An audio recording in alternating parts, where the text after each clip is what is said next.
So how can people become more self-aware and take a step back from what's been coming into their brains? Great.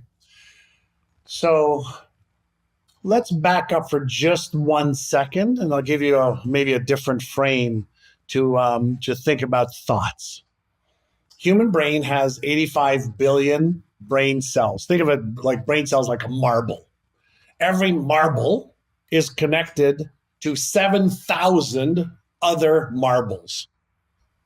So 85 billion times 7,000 on average is trillions of connections, memories, thoughts, ideas, experiences, fetishes, likes, dislikes throughout your life, right? Because you weren't born with any memories. Maybe you're born with some memories, when you're in your mother's womb.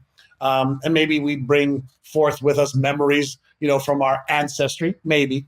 Some people believe so. I do too. But for the most part, we have all these memories, right? And our brain is always in a protective modality. Safety, security first. So anything real or imagined that could cause you pain, suffering, loss, damage in any area of your life, your brain is wiring that for survival and safety for future needs, right? A rat will pass on her memories of a traumatic event right now to her next offspring, just for clarity's sake. So she will pass on a roadmap to a maze where food is that might have taken her 10 hours to figure out so that her offspring can go there in 20 minutes. So there is a genetic predisposition and coding that happens there. But let's just say I have 6,200 thoughts a day. And it's coming from my memory bank, right? From my memory, from the neurons firing because I smell something, I see something, I hear something, I imagine something, and these neurons just percolate up. What if we thought of thoughts as bubbles in an aquarium? Let's say there's an aquarium and there's bubbles coming in from the bottom of the aquarium. There's fish going around and there's blue bubbles and red bubbles. And the red bubbles represent the disempowering negative thoughts that we have. And the blue bubbles represent the positive, empowering, encouraging thoughts. And what if we played this game? My job is to be aware of the bubbles, but not pick the red ones to chew on and think about and give them more energy because then they double in size. So I can be aware of the thought. And when I see a red bubble pop up, I could just say, great, let me replace it with 3 positive blue bubbles and blue dots.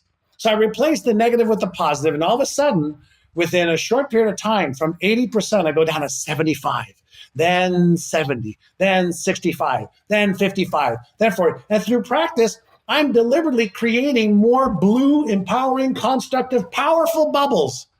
But what I'm learning throughout this entire process is just to be aware of the bubbles, but not identify with them because they're there. The good ones, the bad ones, the sadistic ones, the crazy ones that we have, the secret fetish ones that we have, the nastiest thoughts we ever have, they're there.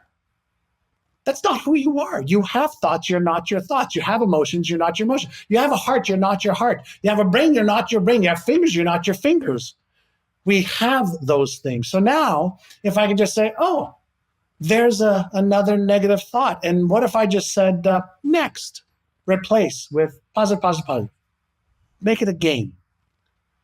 What happens is if you grew up like I did in a negative environment where lying, stealing, cheating, hardship, hitting, beating, lack of was the norm, I had to learn how to use that to my advantage. And I just decided to practice getting better at it. And it's not going to happen in a weekend. So whoever thinks, yeah, I'll do it this weekend. Okay, it ain't going to happen. So just understand that you can reverse some of this stuff.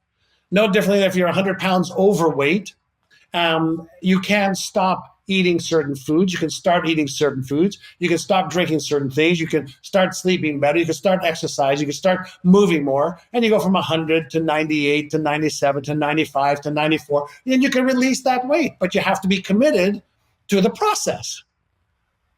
So you're either going to be a victim of your negative thoughts and your ignorance and your lack of commitment, or you're going to get disciplined, and you're either going to pay the price of a little discipline now, or you're going to pay the price of a lot of regret later. And, they say that hard now, easy later. Easy now, hard later. So all of the how-to for everything you're asking, we already know the answers, but it's not reserved for people who are just like reading about it and like watching it. It's for people who are committed to, let's do this. Come on, I'm committed to my goals, to my vision, to my life, to my time. So which are you, listener, right? Are you interested? Are you playing the game of life, as an amateur? Is the game of life a hobby for you? Well, guess what? If it's a hobby for you, it's going to cost you like a hobby. But if you play the game of life like a pro, amateurs practice, until they get it right once or twice or three times. You know what pros do? They practice until they can't get it wrong. So how are you going to play life? You're not making enough money? Why? I mean, there's more than enough quintillions of wealth. Why not? You know how to make more money. You're not already doing what you could be doing. You're not in the best shape of your life. How come? How come? Your relationship is going down the drain. How come?